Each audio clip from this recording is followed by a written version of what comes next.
जय हिंद दोस्तों, मैं कुलदीप सचान आ गया हूं अपने वादे के मुताबिक आपसे जुड़ने के लिए। और जैसा कि देख रहे हैं, आज मैं अंक गणित के सिलेबस पर परिचर्चा करने वाला हूं। कुछ लोग सोच रहे होंगे कि सिलेबस पर परिचर्चा की क्या जरूरत है सर, हमें तो सब कुछ पता है, लेकिन सिलेबस पढ़ेंगे कैसे और कैसे आपको जरूरत होगी इन चीजों को एक दूसरे से कोरिलेट करने की। इसलिए आज मैं आपको बताने जा रहा हूं कि सर्वप्रथम हम पढ़ाई की स्टार्टिंग जब अंक गणित पढ़ना शुरू करते हैं तो कौन सी महत्वपूर्ण बातें हमें ध्यान देनी है, तो उस पर हम काम करेंगे कि कौन सा टॉपिक ज्यादा महत्वपूर्ण है जो सर्व स्थानों पर आपको अपनी भूमिका निभाता हुआ दिखेगा। इसलिए इस पर हम आज चर्चा करेंगे कि कौन सा टॉपिक कैसे पढ़ना है और मेरे पढ़ाने का जो स्टाइल होगा वो किस अकॉर्डिंग होगा। जैसे हम जब आएंगे तो परसेंटेज बेसिक वीडियो देंगे, रेशियो का बेसिक जानना जरूरी है और इस पर आपको बहुत सारी चीजें हैं। नंबर सिस्टम में कौन सी चीज को कैसे आप अपने अंदर आत्मसात करेंगे और कहां पर ज्यादा फोकस करने की जरूरत है, उस पर हम अध्ययन करेंगे। तो हम आज देख रहे हैं जैसा कि सिलेबस लिखा हुआ है आपके सामने, तो प्रतिशत सबसे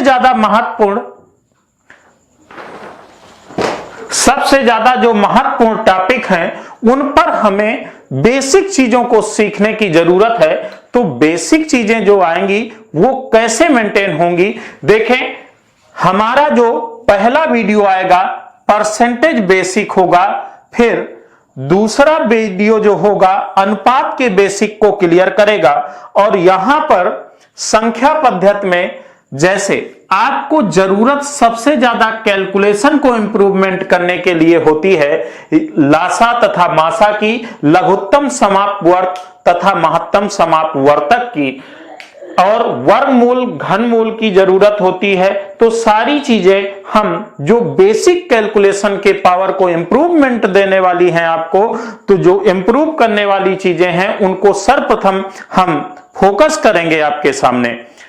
तो जैसा कि आज मैं दिखाने जा रहा हूं आपको सिलेबस, प्रतिशत लाभ हानि पर प्रतिशत पूरी तरह आपका प्रयोग होता है, ब्याज भी प्रतिशत का पार्ट है। इस प्रकार हम यह कहें कि इन तीनों टॉपिक में प्रतिशत की महत्वपूर्ण भूमिका दिखाई देती है। तो जब प्रतिशत की महत्वपूर्ण भूमिका दिखाई देती है तो इन टॉपिक में से कोई भी टॉपिक का शुभारंभ करने से पहले आपकी जरूरत यह है कि हमें प्रतिशत का आना बहुत जरूरी है। लेकिन इन टॉपिक में यही नहीं है कि केवल प्रतिशत का ही प्रयोग होगा, बट रेशियो का भी प्रयोग होने वाला है। तो अनुपात का बेसिक आपके पास होना जरूरी है। तो पहला जो वीडियो आएगा अपना वो होगा प्रतिशत बेसिक पर, इस पर कमांड करेंगे, और अनुपात बेसिक पर दूसरा वीडियो आएगा आपका।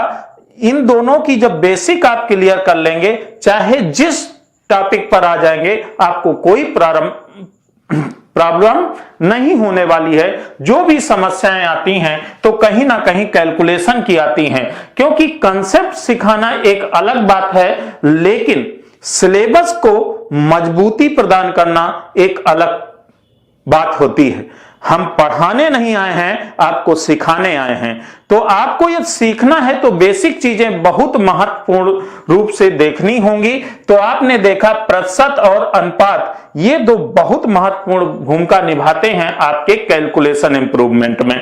तो इस पर हम काम करेंगे। तो पहला वीडियो प्रतिशत का बेसिक आएगा, दूसरा वीडियो आपका रेशियो का बेसिक आएगा। अब एवरेज में भी आपका रेशियो का प्रयोग होगा। एवरेज के कुछ सवाल आपका यहां पर भी आप देखेंगे कि मिलेंगे, और इसमें अनुपात से रिलेटेड क्वेश्चन भी होंगे। मिश्रण भी रेशियो का ही महत्वपूर्ण भाग है, प्रतिशत का भाग है। चाल दूरी भी मिश्रण के अंतर्गत हम बताएंगे, क्योंकि एलिगेशन एक रूल होता है, उस रूल पर हमें कमांड कैसे करनी होगी। आप लोग एलिगेशन पढ़ तो लेते हैं रूल, बट ये नहीं पता चलता कि एलिगेशन रूल कहां कहां पर लागू किया जा सकता है। तो यहां पर आप देख रहे हैं कि चाल दूरी को यदि हम फोकस करेंगे तो चाल दूरी में भी रेशियो अपनी महत्वपूर्ण भूमिका निभाने वाला है। तो रेशियो बहुत ज्यादा जरूरी टॉपिक है चाल दूरी को भी समझने के लिए। संख्या पद्धति में आप समझ ही रहे हैं, कुछ लोगों का यह मानना है कि सर संख्या पद्धति बहुत जरूरी टॉपिक है, मैं भी मानता हूं, लेकिन आपको यहां पर मैंने कहा कि गणित सीखने की जरूरत है, पढ़ने की जरूरत नहीं है। और जब भी कोई चीज आप पढ़ते हैं तो वहां पर प्रॉब्लम से यह आती है कि आप पढ़ने की कोशिश करने लगते हैं, रटने की कोशिश करने लगते हैं। जब कोई चीज आप सीखने के उद्देश्य से आते हैं तो वहां पर आप बेसिक चीजों पर ध्यान देते हैं, क्योंकि जब तक नींव आपकी मजबूत नहीं होगी तब तक आप कुछ महत्वपूर्ण भूमिका उस सब्जेक्ट पर नहीं निभा सकते हैं। तो इसलिए मैं संख्या पद्धति पर भी काम करूंगा। सबसे पहले जैसे वर्गमूल, वर्ग निकालना, घनमूल, सबसे महत्वपूर्ण टॉपिक है एलसीएम और एचसीएफ का, उस पर काम करेंगे। ये सरलीकरण कुछ लोगों के दिमाग में आता है, ये कोई टॉपिक होता ही नहीं है, एक हिसाब से ये बोले। वर्ड मास आता है, गुणा, भाग, जोड़ना, घटाना, यह सबको आता है लगभग, लेकिन मुद्दे की बात आती है कि जो लोग मानसिक रूप से विकलांग होते हैं उनको ही ये प्रॉब्लम आ सकती है, लेकिन मैं मानता हूं कि जोड़ना घटाना सबको आता है। अब आते हैं क्षेत्रमिति, क्षेत्रफल। जहां पर भी कोई ना कोई सूत्र लागू होता है तो परसेंटेज और रेशियो एक महत्वपूर्ण भूमिका निभाने वाला है। तो परम्यूटेशन कॉम्बिनेशन एसआई में भी पूछा जा रहा है। जब से आपका जूनियर लेवल पर आपका परम्यूटेशन कॉम्बिनेशन सिलेबस में शामिल किया गया है, क्योंकि जब भी अंकगणित का सिलेबस डिस्कस होता है कहीं पर भी तो उसमें लिखा होता है सभी प्रश्न हाई स्कूल स्तर के होंगे। यह आप ध्यान दीजिएगा, 10वीं लेवल तक के होंगे, तो इसका मतलब है 10वीं लेवल तक वो कुछ भी पूछ सकता है, क्योंकि विविध भी एक पार्ट लगा होता है। कुछ लोग, जैसे पिछली बार जब एसआई में पढ़ा रहा था, क्षेत्रमिति के साथ मैंने ज्योमेट्री के भी क्वेश्चन करवाए थे, तो उन लोगों का कहना था कि सर ऐसे क्वेश्चन नहीं आ सकते हैं, बट वहां पर आपकी कुछ थ्योरम का प्रयोग करके क्वेश्चन बने थे, तो उस पर भी हम काम करेंगे। परम्यूटेशन कॉम्बिनेशन प्रोबेबिलिटी ये आपकी महत्वपूर्ण भूमिका निभाता है रेलवे वगैरह के एग्जाम में, तो वहां पर भी काम करेंगे, लेकिन एसआई में भी पूछा जा सकता है। लाभ के भी क्वेश्चन एसआई में देखने को मिलते हैं, और ग्राफ और सारणी, टेबुलेशन, ये सारी चीजें आपको देखने को मिलती हैं। अब आइए यदि हम बात करें प्रतिशत और रेशियो की, तो इनका बहुत गहरा संबंध है। ये दोनों एक ही प्रकार से आपको सीखने हैं, तो इनका बेसिक और इनका बेसिक जब लेकर चलेंगे तो कहीं ना कहीं आप मजबूती प्राप्त करेंगे, क्योंकि रेशियो का प्रयोग ब्याज में भी होने वाला है। क्योंकि जब आप कैलकुलेशन पर एक पकड़ बनाएंगे तो कहीं ना कहीं आपको ये जरूरत पड़ेगी इन दोनों की। तो आप कैलकुलेशन को इंप्रूवमेंट देने के लिए, बार बार मैं बोल रहा हूं कि ये दोनों टॉपिक और एलसीएम और एचसीएफ बहुत महत्वपूर्ण भूमिका निभाने वाले हैं। तो अब ये सारी चीजें हम पढ़ाने के लिए बेसिक वीडियो और इनका रिलेशन क्या होता है नेक्स्ट वीडियो में भी दे देंगे, और सारे वीडियो आपको देखने होंगे।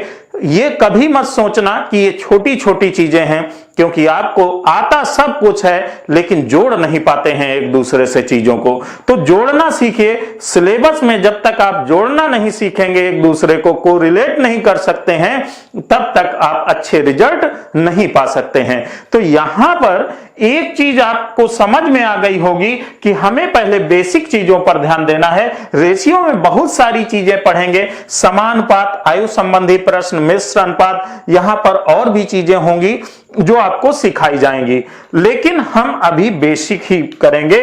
कार्य समय में भी जब मजदूरी आएगी तो क्षमता के अनुसार मजदूरी देते हैं, तो कहीं ना कहीं आपका अनुपात का प्रयोग होने वाला है।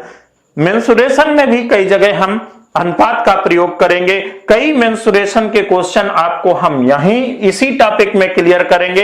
अब बात करते हैं लाभ हानि की, तो लाभ हानि और बट्टा, इसमें जब पढ़ेंगे डिस्काउंट, लाभ हानि में भी आप रेशियो मेथड बहुत महत्वपूर्ण भूमिका के साथ अप्लाई होता है। इसलिए हमें यह जरूरत है कि हम बेसिक सिलेबस पर एक कमांड हासिल करें। तो बेसिक सिलेबस पर काम करना है तो हम जब आएंगे तो बेसिक सिलेबस तो आप जितने भी बेसिक वीडियो डाले जाएं वो जरूर देखेंगे, तो आपको मेरी बात समझ में आ गई होगी कि मैं आपसे कैसे डील करने वाला हूं सिलेबस पर, और यह डील कैसे होगी ये चीजें आपको समझ में आ गई हैं। अब धीरे धीरे हम बारी बारी से एक दो इंट्रो वीडियो इसी प्रकार से डाल देंगे कि कैसे एक दूसरे से रिलेशन बना के चीजों को सीखना है, फिर हम इसके बाद टॉपिक का डिस्कस करेंगे। तो आपको मेरी बात समझ में आ गई होगी, आशा करता हूं सारी चीजें क्लियर हो गई होंगी। अभी मैं इस वीडियो में यही चर्चा करने आया था, कुछ पढ़ाना नहीं था मुझे। यह वीडियो आपने देखा, आपको सारी चीजें समझ में आ गई। तो मिलते हैं अपनी वीडियो के साथ, बेसिक वीडियो के साथ। तब तक के लिए टेक केयर, बाय बाय, जय हिंद।